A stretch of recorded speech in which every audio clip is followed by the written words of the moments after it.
here. There we go. So again, if you've just joined me, the small island in the Indian Ocean. Ooh, fun, fun, fun. Okay, welcome. So again, those of you who've just joined us, please introduce yourself. Tell us where you're from, whether you're with me on Instagram, IGTV, or with me on the webinar, or with me on Facebook. I would love to know where you're from.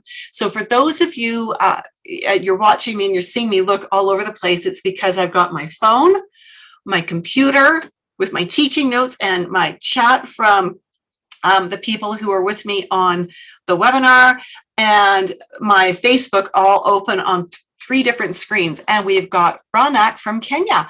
Welcome, welcome. Let's start to rock and roll with this. Let's get some iridology happening. Ooh, and there's Harry Wolf. Harry is with us on Facebook.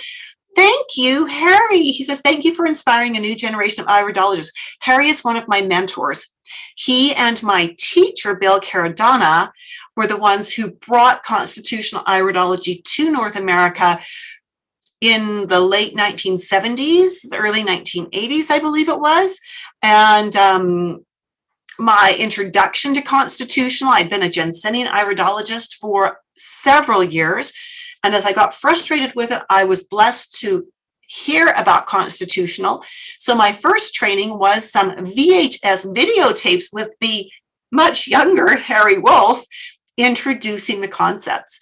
And as I studied those VHS videotapes, I was blown away with this different way of doing iridology. And I fell so in love with it, that I started to run with it, became certified, have become a certified instructor, and this is now my passion. So Harry, thank you. I so appreciate that. We've got a Q&A. We've got Kathy joining us from Ontario. Thank you so much for introducing yourself.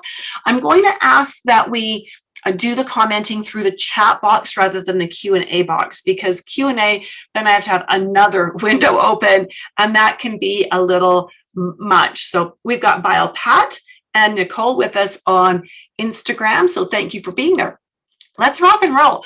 Alrighty. So again, by way of introduction, my name is Judith Cobb. I'm a master herbalist, natural nutrition clinical practitioner, certified comprehensive iridologist, and certified comprehensive iridology instructor. When I got into holistic healing, it was over 40 years ago. Actually, in high school, I was very, very interested. Oh, Suzanne, good to see you there. I was very interested in nutrition as a teenager, and very interested in many things that were holistic. I was not raised in a holistically oriented family.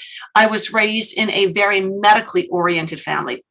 And so for me to have this interest in nutrition when my family was white flour and white sugar and processed dairy products and chocolate bars and cookies and everything you could buy at the grocery store that was anti-nutrition was what we had in our home, and it was mostly what we lived on. It was a nutritious meal if we had a salad made out of head lettuce with maybe a slice of tomato in it, canned vegetables, and fried meat. That was considered nutritious where I was when I grew up, which of course we now know is not the case. And so as I got older and was away at university, I got really, really interested in holistic healing. I met a fellow who I thought was really cute, and he had great shoulders. The work that he did for a living meant he was lifting lots of stuff, and so he had a really, really great shoulders. I fell in love with his shoulders. True confessions, and we fell in love. He was into herbs and into things natural, and we got married, and he started teaching me what he knew, and I ran with it from there. Over the last 40 years, I've written books, Pregnancy Naturally, the Herbal Birth Kit Handbook, Healthy Kids Naturally, The Essential Guide to Nature's Sunshine Products, Biokinesiology and Color Therapy Level 1 and Level 2, and the Confident Nutritionist Dynamic Iridology Textbook, which is available only to my students in my course. I've also created and taught many courses. Herbology Level 1, which is a 20-hour program for home use. Herbology Level 2, which was a 16-hour program in advanced training in herbs, again, more for home use, but also for practitioners. Biokinesiology and Color Therapy Level 1 and Level 2.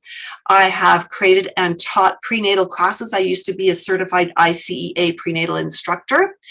I have also created and do now teach the Dynamic Iridology Assessment System, which is a course that is approved by the International Iridology Practitioners Association as preparation for certification with them. Again, I would love it if those of you who've joined us on the webinar would say hello and would just let me know where you're from. And if you're with me on Facebook, let me know where you're from. And ditto if you're with me on IGTV. I am also, I've been in this industry for 4 decades, like 40 years, well, more than 40 years now, because I started actually studying in 1979 and I started practicing in 1981. Yes, I do remember you, Susan, from Denmark. And so it is so good to see you with us on Instagram. Again, it's been a while, I've got credentials in nutrition from 2 different schools, and I maintain membership in actually 2 different nutrition organizations. I've got my herbology training from 2 different schools, and I'm a member of one herbal association. So I maintain my updating and stay current on everything that I possibly can. Linda, good to meet you. And I think we've seen you a few times before, and you're in the USA. That's lovely. Thank you. All right. So are you ready to learn some iridology now that you know who I am and you know that I am qualified to teach this? Actually, I'm going to throw in one more piece. I did go to university for 3 years. I had enough credits in those 3 years to actually graduate, but I didn't have enough in any one major. I was majoring in education. When I dropped out because, or I quit because I got married and then we started having our family. But I also dropped out because I realized that teaching children was not going to be my passion. I went to the counselor on campus to find out what should I do, because I was very unhappy in teaching children. I love teaching. I absolutely adore. I've always loved teaching. I've been teaching something to someone since I was 12 years old, whether it was teaching the 4-year-olds in Sunday school at church, or whether it was teaching private piano lessons because I was a fairly accomplished pianist for many years, not so much anymore. And so I love teaching. And when I went to the on-campus counselor and he ran this battery of interest and inventory and aptitude tests, what he said is, teaching children is not where you're going to be happy. And I went, no, duh. Tell me something I don't know. And he said, you need to be teaching something sciencey to adults. Like, you'd be really good as a drug rep. You'd be great teaching technical stuff to doctors about medications. So where have I ended up? Teaching iridology to adults, and especially to holistic health practitioners, which is so cool because it is what I love. I'm going to ask you 5 questions here, and we're going to answer these 5 questions. And I want to know, in addition to this, throw it up in the comments or in the chat box or on the Facebook comments. I want to know, do you have more questions? What is iridology? Where did it come from? Why does it work? What can it teach us? And number 5 is, how should it be used? So are there any other basic questions that you would like answers to in our time together today?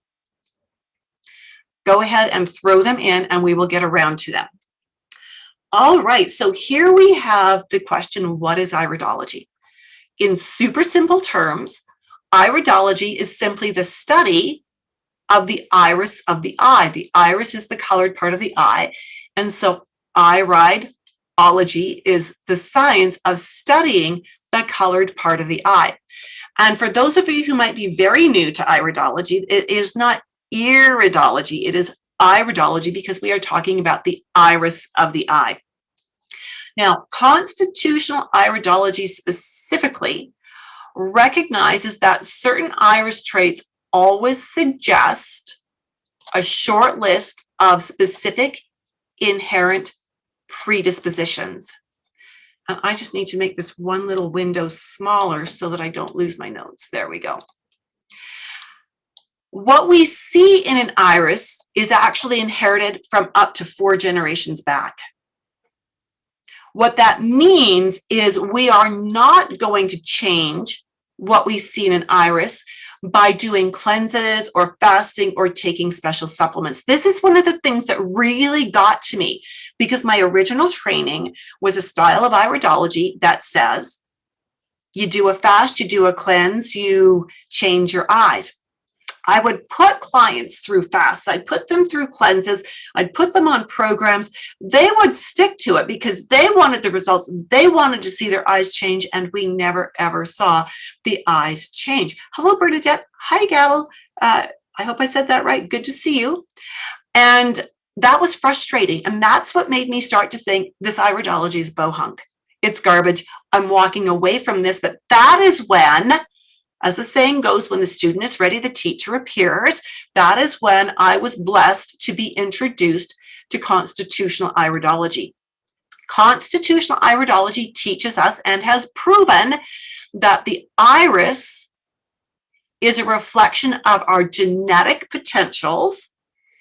And the iris provides a framework that helps us understand our clients, their physical health, and their emotional health, as well as emotional and physical and personal tendencies. Okay, so we look at the eyes not to tell us what is wrong, but to give us understanding about why something is not right. Modern iridologists often also have a background in sclerology. So we include looking at the white of the eye, and we do that because where the iris is inherent, the sclera is dynamic. You know this already. If you've ever had a good hard cry and then you looked at your eyes in the mirror and they were so bloodshot and you're going, oh my goodness, I can't go out looking like this. You splash cold water on your face. You try to calm things down. You give it an hour. You go back and you look and whew, thank goodness your eyes have calmed down. The whites of the eyes are very, very reactive. So the whites of the eyes, the blood vessels and different things in the eye show us where current hotspots are.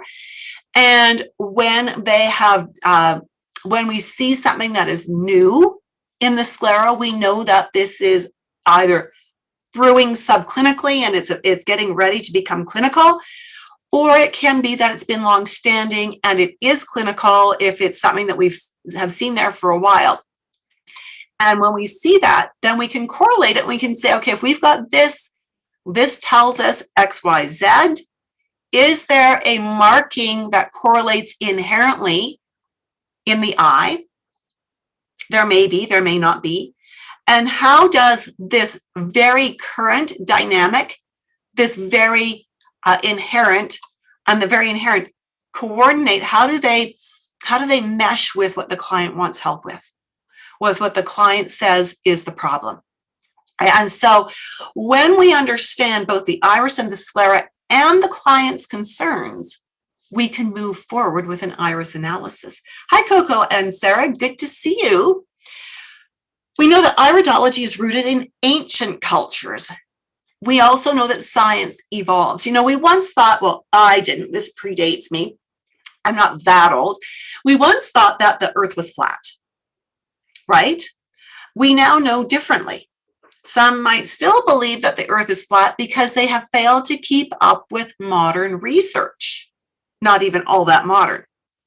It's true that every science evolves, and in just about every field of science that's ever been, what was once embraced as truth has given way to research and new discoveries. And good science will continue to do this, just as good scientists will continue to embrace the changes, embrace the research, and move things forward. So we know that iridology started back in Egypt, India, China, Greece. They were doing it way before we could ever imagine it. We know that more modernly, Ignaz von Petschle is credited with something, and we've got to talk about his story for just a minute here. The story goes that he was an 11-year-old boy in Budapest, and that he found an owl. This story gets so convoluted. Did he find an owl? Did he try to catch an owl? The owl had a broken wing or a broken leg. Did it get broken in the capturing experience, or was it broken already? And so Ignaz was able to catch him. We don't know. But Ignaz claims that he saw a black line form in the owl's eye, and he took the owl home and nursed it back to health. And as he nursed it back to health, he noticed this black line disappeared. We've got to be aware of some things with this story. A couple of things are that This has never been replicated. There's never been anyone who works in an animal or bird rescue sanctuary dealing with birds that have broken wings, broken legs, that has ever replicated this and seen that black line. We also need to remember that Ignaz was an 11-year-old boy. So we don't know how much of what he reported was actually accurate. Now, I want to stop there and say, I'm not saying Ignaz was crazy. I'm saying that something in his experience made him wonder about the eyes. Now, we also need to know that animal eyes are different from human eyes. And so we can't say if it could happen in an animal eye, that would happen in a human eye. Well, there's some very different structures in the human eye that animal eyes don't have. What I do love about Ignaz is this twigged something in him. This made him wonder about human eyes. And so as he got older, he actually started looking at human eyes. And hi, Payman, good to see you. And as he did that, he started asking people about their health, hand drawing pictures of their eyes, and began to correlate very painstakingly that when someone had this problem, they often had something in this spot in their eye. And that's how he began developing an iridology map, which is pretty amazing. No computers to correlate the data, just hard, old-fashioned research. Then we have Pastor Nils Liljeqvist, who also was one of the early researchers. He correctly identified that fiber structure in an eye correlates to resiliency overall. So how well will this person resist disease? How well will they heal after something? We also know that we've proven that pigments in the eye are not due to toxicity. They are due instead to melanin in the eye. So when we look at this eye on the left and we see that the fibers are fairly fine and fairly densely packed, we call that a tight weave. This person has more resilience. Their body will be able to put up with more, which doesn't mean they should make it put up with more, but it will be able to put up with more. And so we also know that it's going to respond more quickly. So if this person has a health concern and they start implementing the right kinds of actions to correct that, they're going to see their health improve much more quickly than the person over here. This eye structure is a much looser, more open weave, less resilient. They've got some other key things that are great. They tend emotionally to be more creative, things like that. And so the person on the right here is going to have to work harder to get those results. They're going to have to figure out what their health rules are, and they're going to have to stick with them. Then we have Pastor Emmanuel Felka. Notice these people are mostly in Central Europe. He created a map of the iris as well. There's actually an institute in Europe called the Felka Institute, and they still teach iridology there. They've produced a beautiful book, which I've not been able to get my hands on. Every time I try to order it, it's out of print, which makes me very sad. We have Rudolf Schnabel, who researched, again, pigment and pupil tonus, so size of pupil, shape of pupil. And he made some great correlations there that now help us to understand a lot of really interesting things. For example, the shape of the pupil has a huge impact on different organs and how they function. It can give us information about long-standing subluxations in the spine. It's just huge information with the pupil, again, very dynamic. As we bring that person back into health, and this can take years, we can begin to see that pupil become more round. Rudolf Schnabel was one of the first people to use a microscope to examine the iris. Up until then, I guess they were using magnifying glasses maybe, or just looking with the naked eye, but Rudolf started using a microscope, which is very cool. Rudolf actually said this, and I love this because it is absolutely true, and this I stand by what he said. Hello, Green Light Nature, good to see you. It was no easy task, and those who believe or would like to believe that handling iridoscopy, or iridology as we call it now, can be learned within a few weeks or even days are mistaken and do a disservice to a good cause. When you learn iridology, you're going to see that there are some styles out there that correlate one marking to one problem. I'm going to quote Harry Wolff on this one. He commented once on that kind of iridology and said, any kindergarten child can learn how to do that kind of iridology. Instead, what we want to understand, how do the markings, which also means how do the organs, play off each other? And beyond that, what impact does that teach us? And what does that mean we need to do with their nutrition, with their supplements, with their lifestyle? Hi, Detox, good to see you. And so when I see that people have attended like a 2-day course, a weekend course in iridology, and they're calling themselves iridologists, I get really frustrated, because I know that they are doing what Harry would have called kindergarten iridology, and it's not going to be of service to anybody. And I really stand by that. Joseph Ungerer is the next iridologist that we want to talk about for a moment. He was a student of Rudolf Schnabel, but he knew that students were reading books and accepting the printed word about iridology before adequate research was completed. So he refused to publish his work until it had been analyzed and being reviewed by his professional peers. And I think that is so, so important, that he really had that standard of integrity, that he wanted things to be vetted and proven. Joseph Deck, who we often consider to be the father of constitutional iridology, he was a dedicated iridology researcher. He pioneered iridology photography. He was also an instructor. It was his book that started Harry Wolff on the journey. Harry is fluent in German, and at that point in time, Joseph Deck's books were only available in German.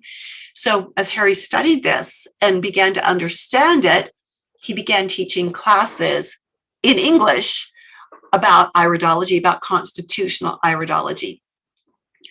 Theodor Kriege from the 1900s, also in Europe, said, I hope that a later generation will succeed in establishing a single uniform system. In spite of zealous efforts, these have so far not succeeded. They still have not succeeded. Now, Theodor was a student of Ungerer, Deck, and Schnabel. He felt that iridology was the #1 assessment tool, but that it wasn't a standalone tool. He wanted to see it being correlated with things like urine analysis, fingernail analysis, tongue analysis, feces analysis, hand analysis. He knew that iridology could be used to corroborate and to solidify an analysis if it was used with other sciences as well. Modernly, we have Dr. Bernard Jensen, and of course, he did the Jensenian style, which said your eye color would change. He was a gifted healer. He truly was, and he probably had the hardest task of anybody, in that all of this research was coming out of Europe. And during the Cold War, no more research came out of Europe. The Americans wouldn't let it in. So Dr. Jensen worked with what he knew. He kept iridology alive in North America until such time as the information could start coming over again. This is when we have Harry Wolff and Bill Caradonna stepping in. This is a very poor picture of Bill, but a picture nonetheless. And this is when constitutional started to come in. Dr. Jensen, towards the end of his life, was very impressed with the work that Harry and Bill had done and encouraged them to keep pushing forward with iridology, to keep updating the research and to keep things current. All right, so that's where it came from. Let's talk about why it works, why iridology works. The eyeball is the largest neural receptor in the body. And so when we look at it, and we look at the eyeball here, and we've got nerves that come off the eyeball into the visual areas of the thalamus. The eyeball, therefore, develops at exactly the same time as the brain develops. The brain, of course, knows everything that the body is capable of, strengths and weaknesses.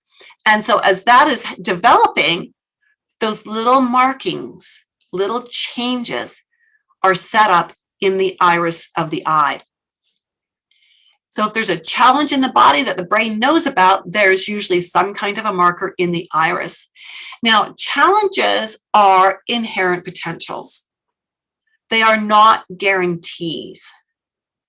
So when we see a marking in the eye, we need to have context. We need to know, what is the client concerned about and what is the family history, right? And as we gather all of that information together, we are able to do a better deep dive to help our client understand their own health and what they need to do to move forward to overcome whatever those challenges are.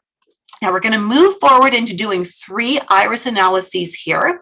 And as we do that, just before we do that, I want to plant a little seed. And that is that the next session, the next course of the Confident Nutritionist Dynamic Iridology Assessment System is starting on April 21st. And it is open for registration now. So just want to let you know that this is a course, I'm not going to give you all the details here, that this is a course that will prepare you to certify with the International Iridology Practitioners Association if you should so choose. We are doing, oh, I should have changed this slide. That was last night. Okay, so I will update that. We are doing our final info session on, so you can correct this, on Friday, April 9th. And I will make sure to double check that education, iridology education /webinar link and make sure that it reflects the April 9th. So don't hop on over there. But you know what? If you're interested in getting the link for sure, send me a private message in the chat or drop it in the comments, and I will make sure that I add you to the list to get the registration link. Alrighty? So that's Friday, April 9th from 5 till 6:45 Mountain Daylight Time. That's when we are going to give you all the details about the class. All right. What can iridology teach us, right? We're going to be moving into some analyses in just a second, but what can it teach us? Again, it teaches us about, oh, this is the analysis. Haha, I need to read my notes more carefully. That teaches us about the inherent potentials. So this client came in to see me, and we'll talk about what her concerns were. This is what we consider to be a biliary iris, which means it's not brown and it's not blue. It's in between. A Jensenian iridologist would say this is a highly toxic eye and they need to cleanse and their eyes would turn blue, but we don't agree with that in constitutional. Instead, this biliary iris tells us that this person is more prone to issues with liver, digestion, and blood sugar balance. All right, so if I see that, from 2 feet away, I see this eye color and I know that's going on, then I ask my client, what would you like my help with? This client in particular was very high stress. She wanted to lose some weight, and the lab test from her doctor told her that she had elevated A1C, hemoglobin A1C, and elevated cholesterol. Well, when you understand hemoglobin A1C, you know that that is an indicator that she's moving into type 2 diabetes. And elevated cholesterol teaches us that her liver does not metabolize carbohydrates properly, right? So this eye specifically tells us that this person is predisposed also to spending a lot of time reacting in the sympathetic nervous system. Do you remember what that's all about? That's your fight, flight, or freeze. So she tends to attract stress, and if there's not enough stress going on, she'll create it for herself. She is also, by virtue of being biliary, predisposed to having her liver run the show, and that can show up as immune system issues, or blood symptoms, or energy symptoms, or allergies, or hormonal issues, or digestive issues, or again, the blood lipid panel not being quite what we need it to be. She's got other markings in her eyes that suggest to me that she might have the MTHFR defect. Now, I'm not a medical doctor. I cannot diagnose that, but I can ask her questions about that. What are her B12 levels like? Have they ever been tested, for instance? Because if her B12 levels are wonky, then she may not be methylating properly. As a female, if she's got a repeated history of miscarriage, that can also be from methylation issues. And so what we know is the MTHFR defect, which is a methylation issue. It's a methylation defect where she doesn't have the enzyme to methylate the B vitamins properly. That's a liver thing. That's a liver thing. So that's a couple of things about her liver. Biliary, and I see markings that suggest MTHFR. She has a central heterochromia. It's a little bit of a different color, a bit of a darker color around the center of her eye, close to her pupil. That also suggests liver. It suggests liver impacting digestion. Okay, so if you've got your anatomy and physiology under your belt, this is all making sense to you, right? So we know that she lives in that sympathetic response zone. She's already said that she tends to run high stress. Stress doesn't make anything better. It usually makes things worse. She has some orange colors in her eye, which again suggests liver, pancreas. Well, we've already talked about liver a lot.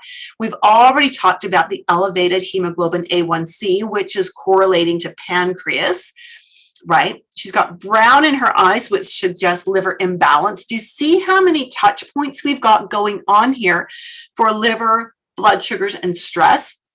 When we look at her sclera, when we look at the white of the eye, we see blood vessels that are parallel to the limbus.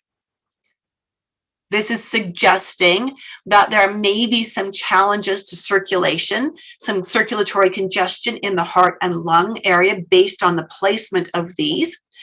And so I have to start suspecting that she might be building up some arterial blockages. So is this making sense, how things come together? And why would she be building arterial blockages? Because of her cholesterol being elevated, correct? And the cholesterol is elevated because the liver wants to run the show, right? And we know that if she's moving into type 2 diabetes, that will also mess with her cholesterol levels. Can you see how this is all weaving together? If this is making sense, I want to see a big fat makes sense in the comments from you, please. Hi, Jessica, good to see you. So what did we suggest? And hi, Barbie. What did we recommend to her? What did we recommend to her? Again, I want to see if this is making sense to you. We started her off with increasing her leafy greens. Why would we do that? We would do that because they present, thank you, Biopat, good to see you. And thanks for that, Barbie, excellent. Leafy greens contain naturally methylated Bs. Right? So we can get the Bs in because we need the methylated Bs for her to handle her stress better, right? Thank you, Rocio. Thank you for joining us on Facebook. We also had her add protein at every meal. And we had to talk about what protein means. What is protein? What are good sources of protein? Thank you, Sarah. I'm glad this makes sense for you too. So we talked about that. We talked about increasing her low carbohydrate vegetables and cutting out refined carbs. So get rid of the white flour, the white sugar, get more of the broccoli, the cauliflower, the zucchini, the green beans, those kinds of things in her diet. That was to lay the foundation to help getting her blood sugars balanced and help her with her methylation, right? I would not have thought to do methylation if I didn't know her eyes. Based on her symptoms, I would not have thought to do all of these other things either. I'm not sure where I would have gone. Supplement-wise, we added omega-3. Hi, Tamara, good to see you on Facebook. We added omega-3. We added berberine because that is great for blood sugar balance. The omega-3 is about helping to bring her lipids into control and starting to open up those blood vessels. And we gave her some garden essence enzymes to help her break down her food. Now, Lucia's saying I have multicolored eyes and large specks.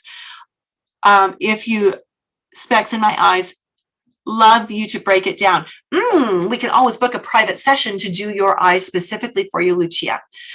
Alrighty, so we put her on this program. She was very, very good. Very good. 3 months later, we saw her at monthly intervals and took 3 months. And after the third month, she went back to the doctor, got her blood work done, her cholesterol, her hemoglobin A1C, totally normal. Her blood pressure, which had been elevated, was back down in the normal range. She took off 20 pounds in that 3 months, and we were going, woohoo! Right? Because that is amazing. That's a huge step in correcting things, especially when you lose the weight healthfully. So it was all off. She was doing so well. Then the stress hit. When the stress hit, she fell off her program. She started taking care of everybody else who was stressed out. She forgot to take care of herself. Her A1C went back up. Her cholesterol went back up. She put on some of the weight. And before Christmas this year, she had a heart attack, a massive heart attack. Fortunately, her husband was smart. He recognized that she was in trouble. They live about 3 minutes from a major hospital. He loaded her up, took her in. Of course, they got her in right away, and she's going to be just fine. We have got her back on track. We've been talking with her about stress and what she needs to do to offload the stress. We've been working with the supplements again and with the diet and with getting her into a walking program again. Now we've got to be a little more careful with how we do things because she's had that heart attack and her heart is repairing, right? But she is doing so well. I am so proud of her. Rather than moving forward with fear, and of course she's on a ton of medications because that's what the doctors do, she is moving forward with confidence because yes, she's doing the meds and yes, she's moving forward the way the doctors say. But when we talk, she goes, yeah, but their diet doesn't make sense. And I'm saying, you know what makes sense for you. We've done it before. Let's go back to that. Let's rebuild what we did before. And she's getting beautiful results. Now, did you notice through all of this that as I looked at her eyes, I didn't say she's toxic? There was actually no indicator in her eyes that said she should have a heart attack. Heart attacks can have an emotional root. In her case, it was an emotional root. I did not say this person needs to cleanse.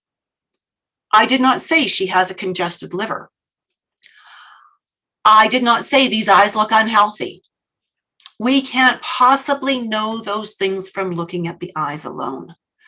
We need to have a conversation with the client to understand what their symptoms are, what they're already doing, what the family history is. So what has this person inherited? We need context to do an iris analysis.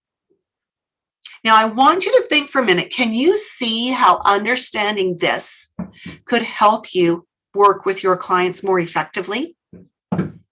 An iris analysis does not need to take an hour and a half or 2 hours. It should not take that long. An iris analysis, when you're trained, should take maybe 10 to 15 minutes. You see what you need to see in the context of what the client wants help with and in the context of what their history is. And then the educating part, the teaching the client what they need to know to go from where they are right now and move one step forward, just one step forward, should not take you more than an hour in total. Right? That is an iris analysis that is beneficial to the client. This isn't about anyone showing off what they know. It's not about, I can tell you everything that's wrong with you. It's about understanding what the client needs, understanding what the eye says, and putting those together to move your client up one step. That makes sense? If that makes sense, I want to see some love here. I want to comment. I want to know somehow that that makes sense. Here's another client. This client is lymphatic. That is her iris type. She is slightly polyglandular. So the blue eyes is lymphatic. She's got a few of these little petal shapes in her eyes, not very many, but she's got just enough for us to call her polyglandular. And she's also anxiety tetanic, which means she internalizes her stress. She has a very tight collarette. And that suggests that she might be more predisposed to constipation and poor energy production. Thank you, Debbie, for letting me know this is making sense. However, we have to ask our client, we never tell our client what they are experiencing and what they should be feeling. We have to ask, because they might have figured out a long time ago, without even knowing anything about their eyes, where their challenges are. They might have, thank you, Anne, for letting me know that that makes sense. They might have figured out these are the rules they need to live by to feel great. And if they break them, they have problems. So with this client, she is actually extremely, Michelle, thank you so much for the love. And Tamara, thank you. This client is extremely nutrition conscious. I will sometimes tease her when we're working together and say, I want to come live with you. Your diet's better than mine. I want to live with you. I want to eat what you eat, right? Because she's got just a, which client is this one? She's got no children yet. She spends a lot of time prepping food. And so this is very cool. She came to me. Hello, El Rome. Good to see you. She came to me wanting to get pregnant. All right. And so knowing that polyglandular has that inherent predisposition towards hormonal stuff. So I needed to ask her about her thyroid, her pancreas, her adrenals, her menstrual periods.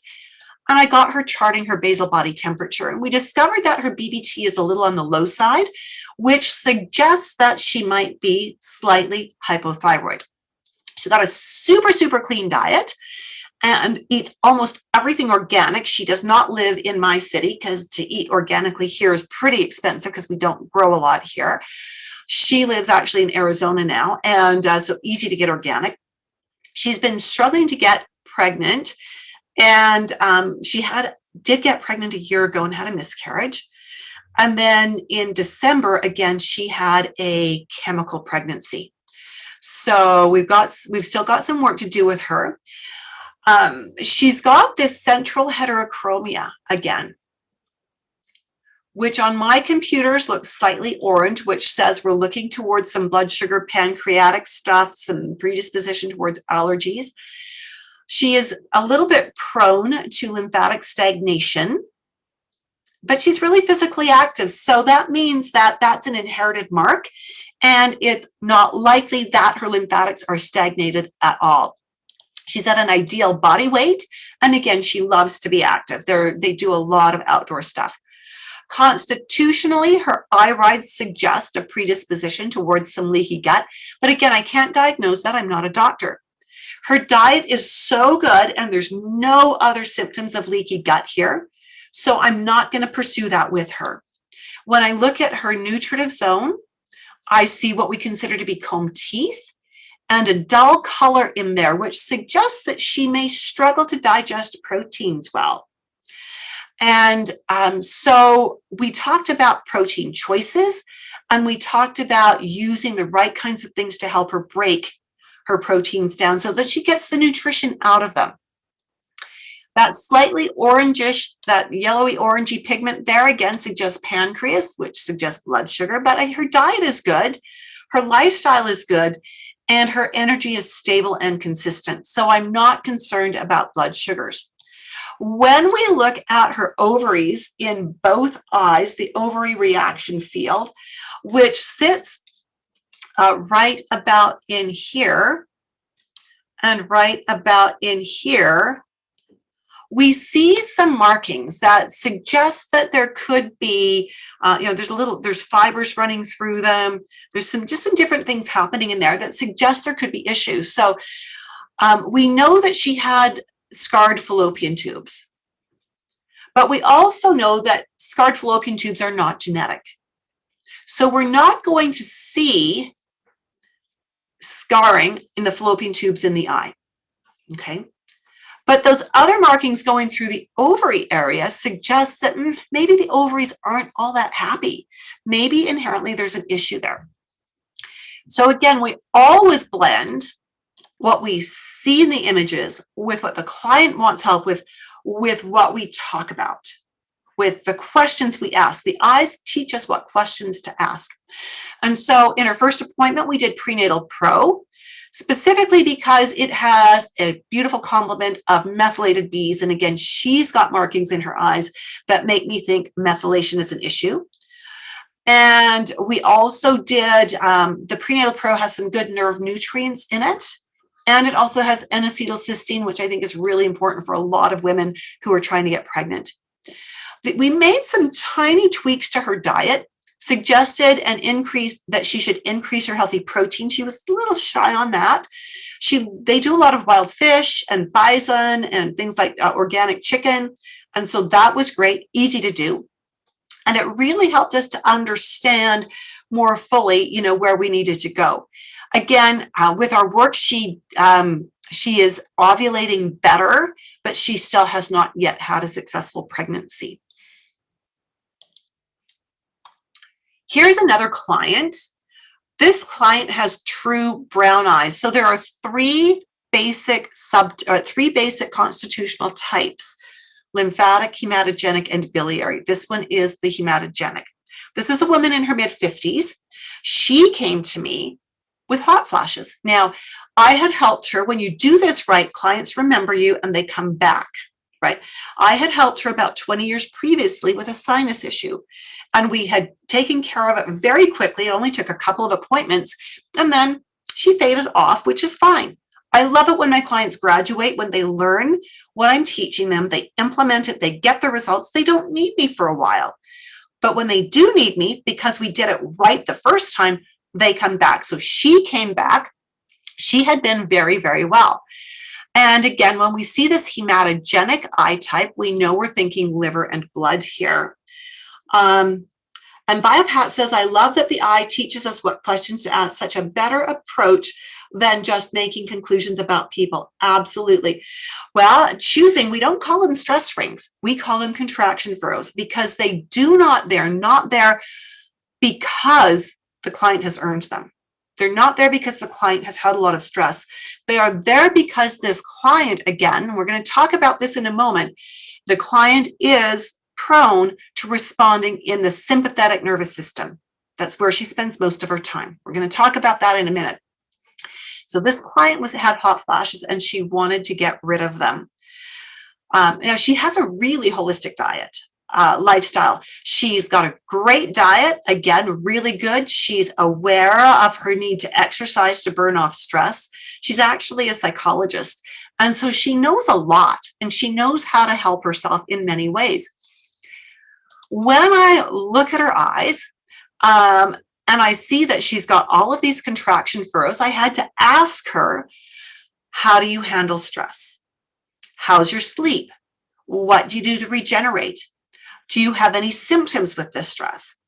And there's where she walked me through that, she's learned to pace her clients so that she doesn't overload. And when she gets to know a client, she knows how much they're going to demand of her in a session.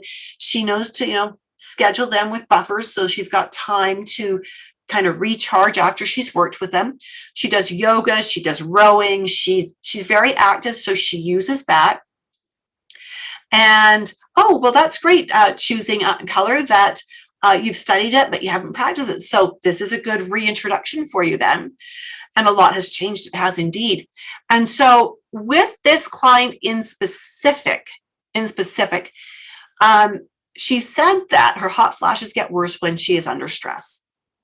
That is no surprise to me, none whatsoever. Then with that predisposition towards liver, I had to ask her, do you have any problems digesting fats? Nope, she's good with that. She eats healthy fats. I asked her about anger. Does she hold a grudge? Because often people with a liver predisposition tend to take any anger and they don't resolve it. They just stuff it and hold on to it. And she said, no, she's really worked on that. I suspect that she also is MTHFR. MTHFR affects about 50% of the North American population. So the one thing that was out of line in her diet was that she would have a little cup of Turkish coffee every day. Now, I'm going to tell you, I know nothing about coffee. I don't drink coffee, never have, never will. And so I had no idea what Turkish coffee was. I just know it had coffee in it. And so I invited her to do an experiment to give up the coffee for 10 days. She drinks one little cup of Turkish coffee every day. But I know from my experience that when I see someone, a woman who has contraction furrows, who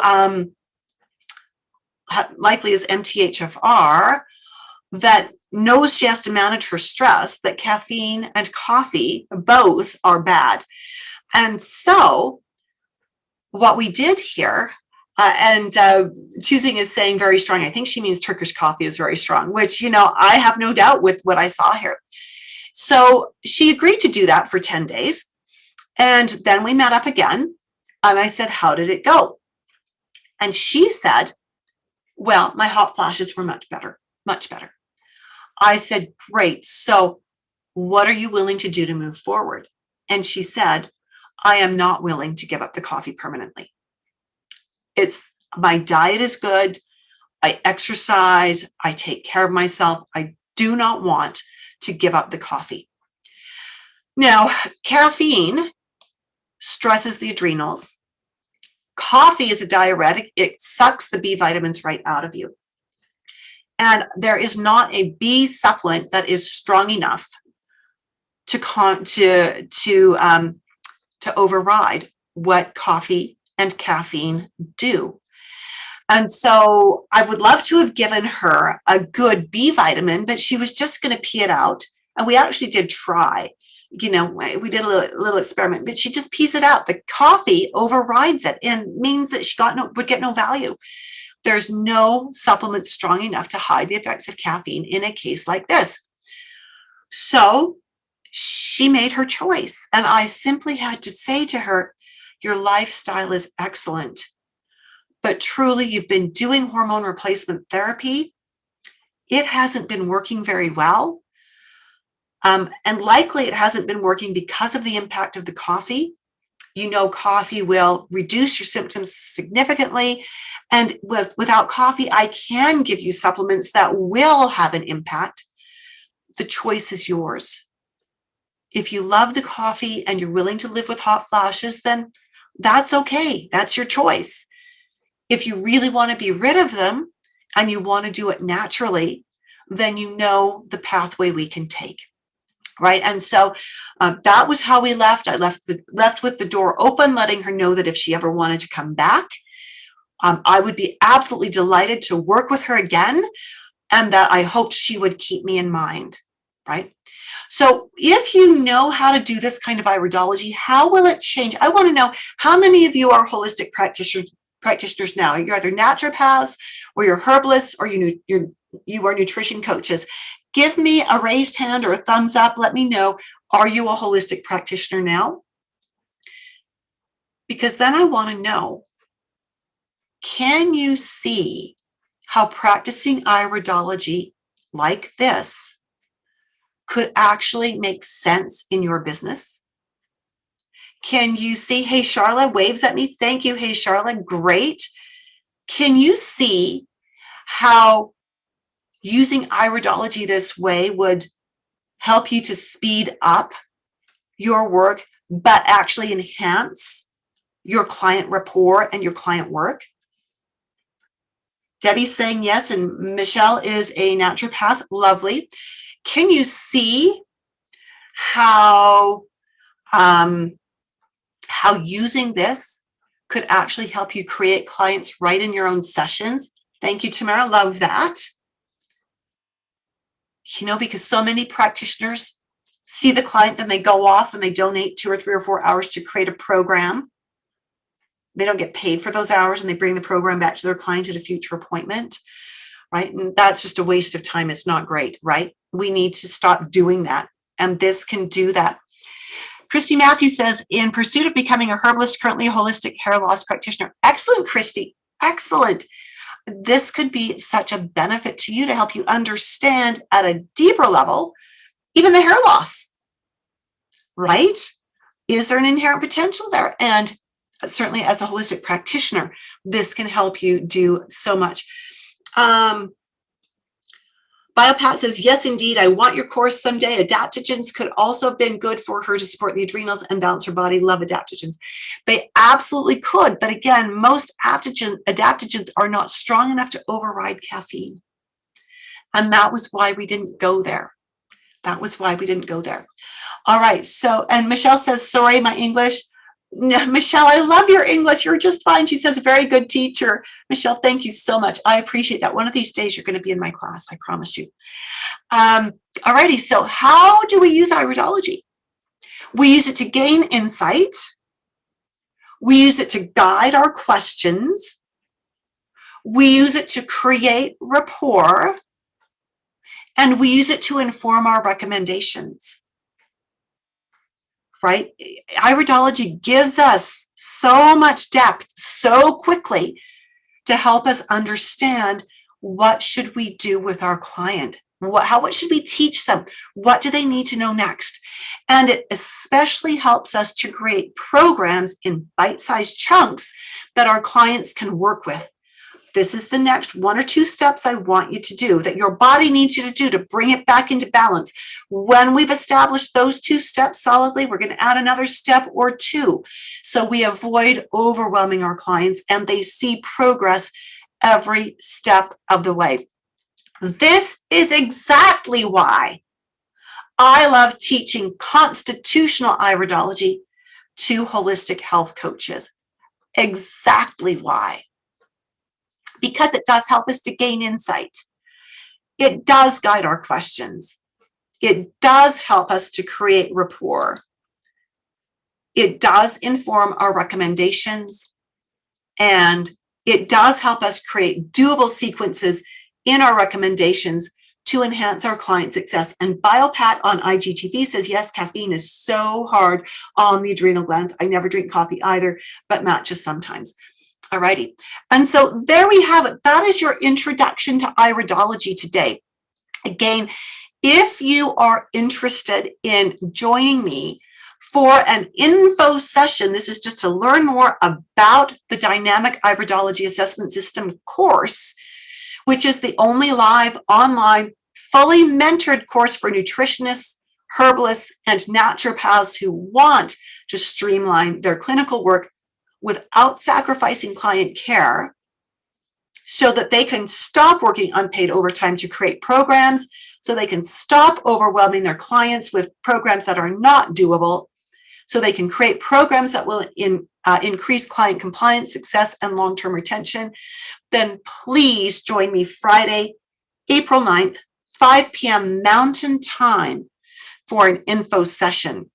Now, if you are in my Facebook group, you will see that early next week, we will post a link to register for that. If you are not in my Facebook group, please drop me a comment, send me a private message with your email address so I can make sure that you get the link for that info session. Again, in that session, I'm going to teach you about all the different things you're going to learn, how it's going to be taught, how it's going to be delivered, how much support you get in this, and with the course, and even after the course, which is highly irregular in an iridology program. So with that, I did not see any extra questions of a general nature come in about iridology. And so I think we are ready to leave it go with that. And I thank you so much for your time here. I've had a ton of fun. Christy says, Ticino is a great coffee alternative worth looking into. It absolutely is. Tofino, Calf Lib, Inca, Postum, they're all great coffee substitutes. The client that was on the Turkish coffee, she was not interested in any of them. We offered that option to her and she wasn't going there. Excellent. Thank you again so much for being with me today. I truly appreciate it. I look forward to seeing you again. And I hope to see you again Friday, April 9th for the info session. You have a book to recommend. Michelle, I do not. The textbook that I've written is digital and it is available as a free gift to my students. And so I don't have a book that I recommend that teaches this. And I have lots of books that I've used as reference books, but none of them, in my opinion, teach as clearly and as concisely as what my textbook does. So that might sound just a little bit egotistical, but Michelle, you've been with me long enough to know that I have very high standards for what I present, and that I'm not going to recommend anything that I think is lower than my standards. So, Sarah, I will make sure you get added to the email list. And thank you for that. I will take care of that right away. And the rest of you, Tamara, you are most welcome. And it's been so good to be with you. I'm going to sign off. Have a fabulous day. I look forward to seeing you again very soon. Bye for now.